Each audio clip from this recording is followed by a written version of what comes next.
Hello दोस्तों, कैसे हो आप सब। आशा करता हूँ मस्त होंगे, बढ़िया होंगे, बेहतरीन होंगे। तो स्वागत है एक बार फिर से आपके अपने परिवार में। और आज का हमारा ये सेशन जेल परी 2000 जेल परी परीक्षा 2025 के लिए बहुत शानदार सेशन रहने वाला है। और इस सेशन में हम बात करेंगे आपदा प्रबंधन किसकी, आपदा प्रबंधन की, जिसमें से आपको एग्जाम में देखने को क्वेश्चन मिलने वाले, बिल्कुल शानदार क्वेश्चन रहने वाले इस सेशन में। और बिल्कुल एग्जाम में पूछे जाने वाले क्वेश्चन रहने वाले। तो एक बार सभी इस सेशन को अपने सभी दोस्तों के साथ शेयर कर दो। और अभी तक जिसने भी सेशन को लाइक नहीं किया वो एक बार सेशन को लाइक जरूर कर दो। तो चलो शुरू करते हैं आज का अपना ये सेशन। तो पहला क्वेश्चन है आपके सामने, भूकंप का मापन किसके द्वारा होता है। तो भूकंप का मापन है किसके द्वारा होता है, बताओ एक बार सभी। ऑप्शन आपके सामने, मल्टीमीटर, फोकस, सुनामी और रिएक्टर स्केल। तो इनमें से कौन सा आंसर राइट आंसर है, बताओ एक बार सभी। फटाफट आंसर कर दो एक बार सभी, सभी का आंसर आना चाहिए कमेंट में। तो एक बार सभी आंसर कर दो कमेंट में कौन सा आंसर यहाँ पर राइट आंसर रहने वाला है। तो भूकंप का मापन है सिस्मोग्राम से किया जाता है। किससे? सिस्मोग्राम से, सिस्मोग्राम से भी किया जाता है और रिएक्टर स्केल से भी किया जाता है। तो यहाँ पर अपना सी आंसर बिल्कुल राइट आंसर है। जिसने भी सी आंसर दिया है उन सभी का बिल्कुल करेक्ट आंसर रहने वाला है। नेक्स्ट क्वेश्चन आपके सामने, नदियों में बाढ़ आने का प्रमुख कारण क्या है। तो नदियों में बाढ़ आने का प्रमुख कारण क्या है, सभी को पता है, जल की अधिकता, नदी की तली में अवसाद का जमाव, वर्षा का न होना, इनमें से कोई नहीं। तो वर्षा का न होना यह तो नहीं होगा, क्योंकि वर्षा नहीं होगी तो बाढ़ नहीं आएगी। तो जल की अधिकता से क्या आती है भाई, नदियों में बाढ़ आने का प्रमुख कारण होता है जल की अधिकता। जब जल की अधिकता होगी तभी तो बाढ़ आएगी। तो यहाँ पर अपना ए आंसर बिल्कुल राइट आंसर, और सभी ने बिल्कुल राइट आंसर दिया ए आंसर। बिल्कुल ऐसे ही क्वेश्चन आपके एग्जाम में आने वाले क्वेश्चनों का लेवल सेम रहने वाला है। तो एक बार सभी सेशन को लाइक कर दो भाई। अभी तक जिसने भी सेशन को लाइक नहीं किया वो एक बार सेशन को लाइक कर दो। और जो भी हमारे यूट्यूब चैनल पर नए जुड़े वो एक बार यूट्यूब चैनल को सब्सक्राइब जरूर कर ले। तो अगला क्वेश्चन क्या कहता है आपको, इनमें से कौन सा इनमें से कौन प्राकृतिक आपदा नहीं है। तो इनमें से कौन सी प्राकृतिक आपदा नहीं है। तो ऑप्शन है सुनामी, बाढ़, भूकंप और आतंकवाद। तो इनमें से प्राकृतिक आपदा नहीं है। फटाफट आंसर कर दो एक बार सभी, बहुत शानदार इजी सा क्वेश्चन है। तो इस क्वेश्चन का आंसर क्या आंसर राइट आंसर रहने वाला, सभी का आंसर आना चाहिए कमेंट में। तो यहाँ पर कौन सा आंसर आ रहा है राइट आंसर, डी आंसर आ रहा है सभी का। बहुत बढ़िया दोस्तों, सभी का बिल्कुल राइट आंसर यहाँ पर डी आंसर। कौन सा हो जाएगा, आतंकवादी क्या है, आपदा प्रबंधन है, ये मानव जनित आपदा है। कौन सी, मानव जनित आपदा है आतंकवाद, बाढ़, सुनामी और भूकंप में प्राकृतिक आपदा है। तो यहाँ पर कौन सा आंसर हो जाएगा, डी आंसर बिल्कुल राइट आंसर हो जाएगा। आतंकवाद, आतंकवाद कैसी आपदा है, मानव जनित आपदा है। तो यहाँ पर कौन सा हो जाएगा अपना डी आंसर बिल्कुल राइट आंसर हो जाएगा। नेक्स्ट क्वेश्चन है, इनमें से कौन मानव जनित आपदा है। तो इनमें से कौन मानव जनित आपदा है। ऑप्शन है सांप्रदायिक दंगे, आतंकवाद, महामारी, उपयुक्त सभी। तो इनमें से कौन सा आंसर राइट आंसर है, बताओ एक बार सभी। तो यहाँ पर आंसर आ रहा है बी आंसर आ रहा है, डी बी आंसर आ रहा है भाई कईयों का। तो डी बी आंसर आ रहा है, बी बी आंसर आ रहा है। बी तो अभी हमने बताया था इसलिए बी करें यहाँ। तो सांप्रदायिक दंगे भी ये मानव ही तो निर्मित करते हैं इनको, सांप्रदायिक दंगे को। और महामारी मानव से ही होती है। तो आतंकवाद ये मानव करते हैं। और उपयुक्त सभी हो जाएगा अपना डी आंसर बिल्कुल राइट आंसर। कौन सा, डी आंसर। मानव जनित आपदा पूछी, क्या पूछी, मानव जनित आपदा। तो दंगे मानव जनित है, आतंकवाद मानव जनित है, और महामारी, महामारी ज्यादातर कौन फैलाते हैं, मानव फैलाते हैं। तो कौन सी हो जाएगी अपना D answer right answer answer हो जाएगा, उपयुक्त सभी। तो डी आंसर जिसने भी आंसर दिया उन सभी का बिल्कुल राइट आंसर है। नेक्स्ट क्वेश्चन आपके सामने, भोपाल गैस त्रासदी किस प्रकार की आपदा थी, प्राकृतिक, मानव जनित, वायुमंडलीय, इनमें से कोई नहीं। तो बताओ यहाँ पर कौन सा आंसर राइट आंसर है। तो क्या थी, मानव जनित आपदा, आपदा थी। कौन सी, मानव जनित आपदा। बी आंसर यहाँ पर राइट आंसर रहने वाला। जिसने भी बी आंसर दिया उन सभी का बिल्कुल राइट आंसर है। तो एक बार सभी अभी तक जिसने भी सेशन को शेयर नहीं किया वो एक बार जम के तरीके से अपनी सभी दोस्तों के साथ शेयर कर दो भाई। और अभी तक जिसने भी सेशन को लाइक नहीं किया वो एक बार सेशन को लाइक जरूर कर दे। बहुत शानदार सेशन रहने वाला और सेशन के एंड तक जरूर बने रहिए। और आपको लास्ट में कमेंट में ये बताना कि इस सेशन से आपने कितने क्वेश्चन सही किए, ये आपको बताना कमेंट में। अगला क्वेश्चन है आपदा प्रबंधन किसे कहते? तो आपदा प्रबंधन किसे कहते? भूकंप को रोकना, सुनामी उत्पन्न न होने देना, प्राकृतिक आपदाओं के दुष्परिणामों को कम करने का उपाय किया जाना, और स्वच्छ पेयजल का प्रबंध करना। तो इनमें से कौन सा भाई राइट आंसर है? आपदा प्रबंधन। तो आपदा प्रबंधन किसे कहा जाता है? प्राकृतिक आपदाओं के दुष्परिणामों को कम करने का उपाय किया जाता है, उसको क्या कहा जाता है? आपदा प्रबंधन। यानी आपदा को रोकने का उपाय किया जाता है, उसको क्या कहा जाता है? आपदा प्रबंधन कहा जाता है। तो यहाँ पर कौन सा हो जाएगा? सी आंसर बिल्कुल राइट आंसर हो जाएगा अपना। जिसने भी सी आंसर दिया उन सभी का बिल्कुल करेक्ट आंसर रहने वाला सी आंसर। बहुत बढ़िया दोस्तों, सभी का बिल्कुल राइट आंसर आ रहा है यहाँ पर सी आंसर। नेक्स्ट क्वेश्चन है इनमें से कौन मानव जनित आपदा नहीं है? तो इनमें से कौन मानव जनित आपदा नहीं है? बताओ एक बार सभी। सांप्रदायिक दंगा, आतंकवाद, रेल दुर्घटना, इनमें से कोई नहीं। तो बताओ यहाँ पर मानव जनित आपदा नहीं है भाई। तो आपसे पूछिए, क्या पूछिए? मानव जनित आपदा नहीं है, जिसका निर्माण मनुष्य नहीं करते, वो कौन सी आपदा नहीं है? तो दंगे का निर्माण कौन करते? मानव करते। आतंकवाद का हमने अभी पढ़ा था, मानव। और रेल दुर्घटना ये भी मानव करते भाई ना। तो इनमें से कौन सा हो जाएगा? इनमें से कोई नहीं। तो ये इनमें से कोई नहीं हो जाएगा बिल्कुल राइट आंसर। ये तीनों ही कौन सी है? मानव जनित आपदा है। कौन सी? रेल दुर्घटना, सांप्रदायिक दंगा और आतंकवाद, ये तीनों ही क्या है? मानव जनित आपदा है। और आपसे क्या पूछिए? मानव जनित आपदा नहीं है। तो इनमें से हो जाएगा डी आंसर बिल्कुल राइट आंसर। नेक्स्ट क्वेश्चन है सुनामी क्या है? तो सुनामी क्या है? एक ज्वालामुखी पहाड़, वर्षा ऋतु में नदियों में बाढ़ आना, सूर्य की भीषण गर्मी, विनाशकारी समुद्री लहर। तो बताओ सुनामी क्या? फटाफट आंसर कर दो एक बार सभी का आंसर आना चाहिए कमेंट में। तो बताओ यहाँ पर कौन सा आंसर राइट आंसर है? सुनामी क्या है? तो सुनामी क्या होती है? विनाशकारी समुद्री लहरें होती है, उसे सुनामी कहा जाता है। भाई क्या कहा जाता है? जब लहरें अपने बड़ा रूप ले लेती है तो उसको, जिससे विनाश होता है, उसी को क्या कहा जाता है? सुनामी कहा जाता है। विनाशकारी समुद्री लहर होती है उसको क्या कहा जाता है? सुनामी कहा जाता है। तो यहाँ पर अपना कौन सा हो जाएगा? डी आंसर बिल्कुल राइट आंसर हो जाएगा। जिसने भी डी आंसर दिया है उन सभी का बिल्कुल राइट आंसर है। नेक्स्ट क्वेश्चन है बिहार में भूकंप कब आया था? तो बिहार में भूकंप कब आया था? 1934, 1904, 1997 और 2008 में। तो बिहार में भूकंप कब आया था? बताओ एक बार सभी। तो बिहार में भूकंप आया था 1934 में। कब आया था? 1934 में आया था बिहार में भूकंप। तो ए आंसर यहाँ पर राइट आंसर रहने वाला है। नेक्स्ट क्वेश्चन है भूकंप किस प्रकार की आपदा है? तो भूकंप किस प्रकार की आपदा है? वायुमंडलीय, जलीय, महामारी, प्राकृतिक। तो बताओ यहाँ पर कौन सा आंसर राइट आंसर है? कमेंट करो एक बार सभी। इस क्वेश्चन का आंसर आपको ही देना कमेंट में। बताओ एक बार सभी। और यहाँ पर आंसर आ रहा है, ए आंसर आ रहा है, सी भी आंसर आ रहा है। ए आंसर आ रहा है, सी आंसर आ रहा है भाई। तो भूकंप किस प्रकार की आपदा है? एक प्राकृतिक आपदा है, वायुमंडलीय नहीं, प्राकृतिक आपदा है। कौन सी आपदा है? प्राकृतिक आपदा। तो यहाँ पर सी आंसर राइट आंसर है। जिसने भी सी आंसर दिया उन सभी का बिल्कुल राइट आंसर रहने वाला है। नेक्स्ट क्वेश्चन है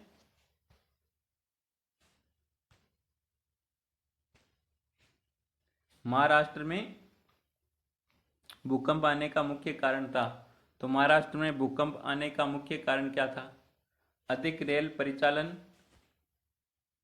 वृक्षारोपण आंदोलन, शहरीकरण, कोयना बांध का निर्माण। तो बताओ महाराष्ट्र में भूकंप आने का कारण क्या था? फटाफट आंसर कर दो एक बार सभी का आंसर आना चाहिए कमेंट में। तो एक बार सभी आंसर कर दो। और यहाँ पर आंसर आया डी आंसर, कोयना बांध का निर्माण। क्या है? कोयना बांध का निर्माण। ये महाराष्ट्र में भूकंप आने का मुख्य कारण था कोयना बांध का निर्माण। नेक्स्ट क्वेश्चन है, इनमें से कौन विस्तृत क्षेत्र को प्रभावित करने वाली आपदा है? इनमें से कौन विस्तृत यानी बहुत बड़े क्षेत्र को प्रभावित करने वाली आपदा कौन सी है? ऑप्शन है भूकंप, ओजोन परत का क्षरण, ज्वालामुखी, बाढ़। बाढ़। तो बताओ यहाँ पर कौन सा आंसर? राइट आंसर विस्तृत यानी बहुत बड़े क्षेत्र को प्रभावित करने वाली आपदा कौन सी है? बताओ यहाँ पर कौन सा आंसर राइट आंसर है? तो ओजोन परत बिल्कुल राइट आंसर, बी आंसर सभी का। ओजोन परत ये बहुत बड़े क्षेत्र को प्रभावित कर सकती है भाई ओजोन परत। जब ओजोन परत नष्ट होती है धीरे धीरे तो अपने नुकसान ही होता है। क्या होता है भाई? नुकसान ही होता है ना अपना। तो सूर्य की किरणें सीधी पड़ती है, फिर ओजोन परत पूरी नष्ट हो जाएगी तो बहुत बड़ी समस्या पैदा हो सकती है भाई यहाँ पर। नेक्स्ट क्वेश्चन है, इनमें कम विनाशकारी आपदा कौन है भाई? तो इनमें से कम विनाशकारी जिससे क्या होता है, वो कौन सी आपदा जिससे कम नुकसान होता है भाई? कम नुकसान किससे होता है? भूस्खलन से, सुनामी से, सूखा से, बाढ़ से। तो बताओ यहाँ पर कौन सा आंसर राइट आंसर है? तो इनमें से कम विनाशकारी आपदा कौन सी है? तो सुनामी से तो बहुत बड़ा नुकसान हो सकता है, बाढ़ से भी हो सकता है, और सूखे से तो बहुत बड़ा हो सकता है, क्योंकि जब सूखा पड़ता है तो धान नहीं होता है, अनाज उत्पन्न नहीं होता है, अनाज उत्पन्न नहीं होता है तो क्या होता है? पशु के लिए चारा नहीं होता है, तो पशु के लिए चारा नहीं होता, पशु मर सकते हैं, और अपने लिए भी अनाज पैदा नहीं होगा। तो ये भी बहुत बड़ी आपदा है भाई, बहुत विनाशकारी आपदा है। तो यहाँ पर भूस्खलन है, ये कम विनाशकारी आपदा होती है। तो क्या पर आंसर हो जाएगा अपना ए आंसर? कौन सा हो जाएगा? A answer. जिसने भी आंसर दिया उन सभी का बिल्कुल राइट आंसर है। तो एक बार सभी भाई सेशन को लाइक कर दो। जिसने भी अभी तक सेशन को लाइक नहीं किया वो एक बार सेशन को लाइक कर दो, और जो भी साथी हमारे यूट्यूब चैनल पर नहीं जुड़े वो एक बार यूट्यूब चैनल को सब्सक्राइब जरूर कर ले। अगला क्वेश्चन क्या कहता है? सुनामी का प्रमुख कारण क्या है? सुनामी का प्रमुख कारण क्या होता है? समुद्र में भूकंप आना, स्थलीय क्षेत्र पर भूकंप आना, द्वीप पर भूकंप आना, इनमें से कोई नहीं। तो सुनामी का प्रमुख कारण क्या होता है? बताओ एक बार सभी। तो सुनामी कहाँ पर पैदा होती है? समुद्र में पैदा होती है। तो समुद्र में भूकंप आता है तब क्या होती है? सुनामी आती है। क्या आती है? सुनामी। तो यहाँ पर कौन सा हो जाएगा अपना ए आंसर? बिल्कुल राइट आंसर हो जाएगा। जिसने भी ए आंसर दिया उन सभी का बिल्कुल राइट आंसर है।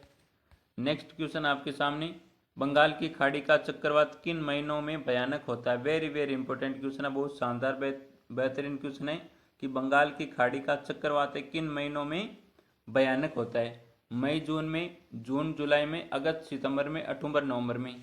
तो बताओ यहाँ पर कौन सा आंसर राइट आंसर? बहुत शानदार बेहतरीन क्वेश्चन है, एग्जाम में आने वाला क्वेश्चन है कि बंगाल की खाड़ी का चक्रवात है किन महीनों में भयानक होता है? तो अक्टूबर नवंबर में बंगाल की खाड़ी का चक्रवात है, ये क्या होता है? भयानक होता है। किन महीनों में? अक्टूबर नवंबर, याद रखना अक्टूबर नवंबर। तो यहाँ पर डी आंसर अपना बिल्कुल राइट आंसर है। जिसने भी डी आंसर दिया उन सभी का बिल्कुल राइट आंसर रहने वाला है। नेक्स्ट क्वेश्चन आपके सामने बहुत शानदार बेहतरीन क्वेश्चन है, इनमें से कौन भारत का सूखा क्षेत्र माना जाता है? तो इनमें से कौन भारत का सूखा क्षेत्र माना जाता है? पूर्वी राजस्थान, पूरा मध्य प्रदेश, कर्नाटक का पठारी क्षेत्र, ये सभी। तो बताओ यहाँ पर कौन सा आंसर राइट आंसर है? भारत का सूखा क्षेत्र माना जाता है तो पूर्वी राजस्थान सूखा क्षेत्र माना जाता है, पूरा मध्य प्रदेश सूखा क्षेत्र माना जाता है, और कर्नाटक का पठारी क्षेत्र ये सूखा क्षेत्र माना जाता है। तो ये सभी डी आंसर हो जाएगा अपना राइट आंसर। कौन सा हो जाएगा? डी आंसर राइट आंसर रहने वाला है यहाँ पर। जिसने भी डी आंसर दिया उन सभी का बिल्कुल राइट आंसर है। नेक्स्ट क्वेश्चन है, बाढ़ प्रबंधन में किस बात पर सबसे अधिक ध्यान देना चाहिए? तो बाढ़ का हम प्रबंधन करते हैं तो सबसे ज्यादा किस बात का हमें ध्यान रखना चाहिए, ये क्वेश्चन पूछा है आपसे। तो ऑप्शन है नदी के जल को दूषित होने से बचाना, नदी के दोनों ओर तटबंधों का निर्माण होना, नदी पर मजबूत पुल बनना, और नदी के दोनों ओर घनी बर्तियां बसाना। बस तो बताओ यहाँ पर कौन सा आंसर राइट आंसर? बाढ़ प्रबंधन के लिए सबसे अधिक किस बात का ध्यान रखना चाहिए हमें? तो बताओ यहाँ पर राइट आंसर कौन सा है? तो नदी के दोनों ओर तटबंधों का निर्माण होना। क्या भाई? तो नदी के दोनों ओर किन का निर्माण होना चाहिए? तटबंधों का निर्माण होना चाहिए। तो बी आंसर अपना बिल्कुल राइट आंसर। कौन सा? बी आंसर बिल्कुल राइट आंसर रहने वाला है। तो बाढ़ तो या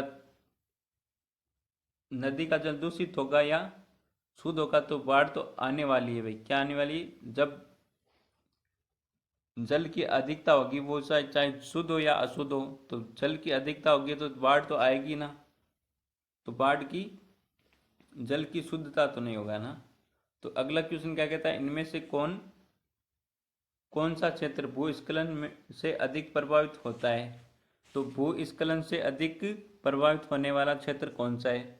ऑप्शन आपके सामने: कश्मीर और उत्तराखंड, उड़ीसा और आंध्र प्रदेश, झारखंड, मध्य प्रदेश।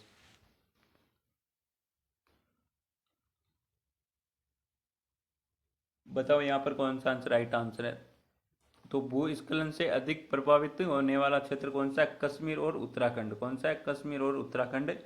ए आंसर यहाँ पर राइट आंसर है। कौन सा? ए आंसर अपना बिल्कुल राइट आंसर रहने वाला है। नेक्स्ट क्वेश्चन आपके सामने: सुनामी किस भाषा का शब्द है? वेरी इंपॉर्टेंट क्वेश्चन है। सुनामी किस भाषा का शब्द है? हिंदी, अंग्रेजी, जापानी और अरबी। तो यहाँ पर कौन सा आंसर राइट आंसर है? बताओ एक बार सभी।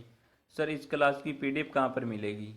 पीडीएफ आपको मिलेगी हमारे यूट्यूब चैनल के बायो में टेलीग्राम की लिंक है, उस पर आपको सभी क्लासों की पीडीएफ मिल जाएगी। फिर टेलीग्राम चैनल को ज्वाइन करना आपको, और जिसकी लिंक आपको मिलेगी हमारे यूट्यूब चैनल की बायो में। पहले आपको हमारे यूट्यूब चैनल को सब्सक्राइब करना होगा, फिर यूट्यूब चैनल के बायो में जाकर वहाँ पर टेलीग्राम की लिंक दे रखी है, उस लिंक पर टैप करके आपको टेलीग्राम में ज्वाइन हो जाना, जिसमें आपको सभी क्लासों की पीडीएफ मिल जाएगी और जीके के अच्छे अच्छे फैक्ट नोट्स मिलेंगे बिल्कुल फ्री। और जेल परीक्षाओं के लिए पिछले सालों के पेपर आपको मिलेंगे देखने को टेलीग्राम चैनल पर। तो एक बार सभी टेलीग्राम को अवश्य ज्वाइन करें। तो इस क्वेश्चन का आंसर क्या आंसर राइट आंसर रहने वाला? सुनामी किस भाषा का शब्द है? सुनामी जापानी भाषा का शब्द है। किस भाषा का शब्द है? सुनामी जापानी भाषा का शब्द है। तो यहाँ पर अपना सी आंसर बिल्कुल राइट आंसर है। कौन सा? C answer. नेक्स्ट क्वेश्चन है: बाढ़ क्या है भाई? बाढ़ क्या है? प्राकृतिक आपदा, मानव जनित आपदा, सामान्य आपदा, इनमें से कोई नहीं। तो बाढ़ क्या है? प्राकृतिक आपदा ही तो है। क्या? प्राकृतिक आपदा। ए आंसर बिल्कुल राइट आंसर है। सभी का बिल्कुल राइट आंसर है यहाँ पर ए आंसर। नेक्स्ट क्वेश्चन है: सूखे से बचाव, सूखे से बचाव का एक मुख्य तरीका है भाई। सूखे से बचाव का एक मुख्य तरीका क्या है? वर्षा जल संग्रहण करना, नदियों को आपस में जोड़ देना, बाढ़ की स्थिति उत्पन्न करना, इनमें से कोई नहीं। तो बताओ यहाँ पर कौन सा आंसर राइट आंसर? सूखे से बचने का एक मुख्य तरीका है। तो नदियों को आपस में जोड़ोगे तो क्या आएगी? बाढ़ आएगी भाई। या एक नदी में पानी आ रहा है तो एक नदी को दूसरी नदी से जोड़ोगे तो क्या होगा? पानी की अधिकता हो जाएगी, जिससे बाढ़ आ जाएगी। तो ये तो नहीं होगा। बाढ़ की स्थिति उत्पन्न करना, ये भी नहीं होगा भाई, इससे तो नुकसान होगा अपना ही। इनमें से कोई नहीं। तो वर्षा जल संग्रहण करना, इससे सूखे से बचाव, ये एक तरीका सूखे से बचाव का। तो यहाँ पर कौन सा हो जाएगा? ए आंसर बिल्कुल राइट आंसर। वर्षा जल संग्रहण करना, वर्षा के जल को इकट्ठा करके ही हम सूखे से बचाव कर सकते हैं भाई। नेक्स्ट क्वेश्चन है: बिहार का कौन सा क्षेत्र बाढ़ग्रस्त क्षेत्र है? पूर्वी बिहार, दक्षिणी बिहार, उत्तरी बिहार, पश्चिम बिहार। तो यहाँ पर हो जाएगा डी आंसर, उत्तरी बिहार। नेक्स्ट क्वेश्चन है: निम्नलिखित में से किस नदी को बिहार का शोक कहा जाता है? बिहार का शोक किसे कहा जाता है? गंगा नदी, गंडक नदी, पुनपुन नदी, कोसी नदी। तो कोसी नदी को बिहार का शोक कहा जाता है। किसको कहा जाता है? कोसी नदी को बिहार का शोक कहा जाता है। तो यहाँ पर कौन सा? सी आंसर बिल्कुल राइट आंसर है। नेक्स्ट क्वेश्चन है: सूखे के लिए जिम्मेदार कारक है। तो सूखे के लिए जिम्मेदार कारक कौन सा है? बाढ़, भूकंप, ज्वालामुखी विस्फोटक और वर्षा की कमी। तो वर्षा की कमी से सूखा आता है भाई। किससे आता है? वर्षा की कमी से। बिल्कुल राइट आंसर है। बहुत इजी सा क्वेश्चन है ये तो। नेक्स्ट क्वेश्चन है: कुशवाहा तटबंध किस नदी पर है? तो कुशवाहा तटबंध किस नदी पर है? गंडक नदी पर, कोसी नदी पर, गंगा नदी पर, दामोदर नदी पर। तो बताओ यहाँ पर कौन सा आंसर राइट आंसर? कुशवाहा तट बंध किस नदी पर स्थित है? बताओ एक बार सभी। तो सी से याद रखना कुशवा, क्या सी से कुशवा याद रखना। तो कुशवा तटबंध किस नदी पर है, कोसी नदी पर है। तो यहाँ पर बी आंसर बिल्कुल राइट आंसर है। कौन सा बी आंसर बिल्कुल राइट आंसर है। नेक्स्ट क्वेश्चन है भांगड़ा नांगल बांध किस नदी पर है। तो भांगड़ा नांगल बांध किस नदी पर है, नर्मदा नदी पर, कृष्णा, कावेरी और सतलज नदी। तो बताओ यहाँ पर भांगड़ा नांगल बांध किस नदी पर बना हुआ है। तो आपके सतलज नदी पर बना हुआ है। किस नदी पर, सतलज नदी पर बना हुआ है। तो एक बार सभी सेशन को लाइक कर दो, जिसने भी सेशन को लाइक नहीं किया एक बार सेशन को लाइक कर दो। और आपको लास्ट में कमेंट में बताना कि ये सेशन आपको कैसा लगा, और साथ में ये भी बताना कि आपने इनमें से कितने क्वेश्चन सही किए, और बहुत ईमानदारी से बताना आपको भाई। नेक्स्ट क्वेश्चन है निम्नलिखित में से किस क्षेत्र के जाड़े के दिनों में बाढ़ से ग्रस्त होने की आशंका है। तो ऑप्शन है केरल, तमिलनाडु, असम, बिहार। तो बताओ यहाँ पर कौन सा आंसर राइट आंसर। तो यहाँ पर हो जाएगा बी आंसर बिल्कुल right answer, Tamil Nadu. Next question है पश्चिम बंगाल में बाढ़ की विभीषिका वाली कौन सी नदी है। तो महानदी, कोसी नदी, गंगा नदी, दामोदर नदी। तो दामोदर नदी को बंगाल का शोक कहा जाता है क्या, कमेंट करो भाई। बंगाल का शोक किसे कहा जाता है, किस नदी को बंगाल का शोक कहा जाता है, फटाफट कमेंट करो एक बार सभी। तो पश्चिम बंगाल में बाढ़ की विभीषिका वाली नदी कौन सी है, दामोदर नदी। कौन सी नदी है, दामोदर नदी। तो यहाँ पर ए आंसर बिल्कुल राइट आंसर है। जिसने भी ए आंसर दिया उन सभी का बिल्कुल राइट आंसर रहने वाला है। नेक्स्ट क्वेश्चन आपके सामने बिहार की बड़ी त्रासदियों में से एक है भूस्खलन, चक्रवात, सुखाड़ और बाढ़। सुखाड़ का अर्थ होता है सूखा, सुखाड़ का अर्थ होता है क्या, सूखा। तो यहाँ पर कौन सा आंसर राइट आंसर है, सी आंसर, बाढ़ बिल्कुल राइट आंसर है। जिसने भी सी आंसर दिया है उन सभी का बिल्कुल राइट आंसर है। नेक्स्ट क्वेश्चन है सतलज नदी पर कृत्रिम जलाशय बनाया गया है। तो कौन सा कृत्रिम जलाशय बनाया गया है सतलज नदी पर, सरदार सरोवर, पंत सागर, नागार्जुन सागर, गोविंद सागर। तो बताओ यहाँ पर राइट आंसर कौन सा आंसर राइट आंसर है, सतलज नदी पर कृत्रिम जलाशय बनाया गया है। तो कौन सा कृत्रिम जलाशय बनाया गया है सतलज नदी पर, तो गोविंद सागर जलाशय बनाया गया। कौन सा, गोविंद सागर। तो यहाँ पर सी आंसर जिसने भी दिया है उन सभी का बिल्कुल राइट आंसर रहने वाला। नेक्स्ट क्वेश्चन है सुखाड़ या सूखा किस प्रकार की आपदा है। तो सूखा किस प्रकार की आपदा है, प्राकृतिक आपदा, मानव जनित आपदा, सामान्य आपदा और इनमें से कोई नहीं। तो सूखा मानव थोड़ी पटक सकता है भाई, सूखा वर्षा को रोक थोड़ी सकता है मानव, वर्षा को नहीं रोक सकता। तो क्या है, सूखा प्राकृतिक आपदा है, प्राकृतिक आपदा है सूखा। तो यहाँ पर कौन सा हो जाएगा, ए आंसर बिल्कुल राइट आंसर हो जाएगा। जिसने भी ए आंसर दिया है उन सभी का बिल्कुल राइट आंसर है। नेक्स्ट क्वेश्चन है कृषि सुखाड़ होता है। तो कृषि सुखाड़ यानी कृषि सूखी कब होती है, जल के अभाव में, मिट्टी के नमी के अभाव में, मिट्टी के क्षय के कारण, मिट्टी की लवणता के कारण। तो जल के अभाव के कारण क्या होती है, मिट्टी सूखी होती है भाई, यानी कृषि सूखी हो जाती है ना। तो जल के अभाव से क्या होता है, कृषि सुखाड़ होता है। तो यहाँ पर कौन सा आंसर हो जाएगा, ए आंसर बिल्कुल राइट आंसर हो जाएगा। जिसने भी ए आंसर दिया है उन सभी का बिल्कुल राइट आंसर है। और नेक्स्ट क्वेश्चन है, और आज की क्लास का हमारा अंतिम क्वेश्चन रहने वाला है कृषि सूखा से बचने का सर्वोत्तम उपाय क्या है। ऑप्शन आपके सामने, शिक्षा का प्रचार प्रसार करना, जल संसाधनों का वैज्ञानिक विकास करना, तालाबों को जल पूर्ति करना, नदियों के मार्ग को बदलकर उसे सूखाग्रस्त क्षेत्र में लाना। तो इस क्वेश्चन का आंसर आपको देना है कमेंट में। किस में देना है, कमेंट में इस क्वेश्चन का आंसर देना है। और आज का ये सेशन आपको पसंद आया तो सेशन को एक बार लाइक जरूर कर दें। और जो भी साथी हमारे यूट्यूब चैनल पर नए जुड़े हुए एक बार यूट्यूब चैनल को सब्सक्राइब जरूर कर ले। तो मिलते हैं एक और बेहतरीन जानदार शानदार सेशन के साथ। तब तक थैंक यू, टेक केयर, जय हिंद, वंदे मातरम।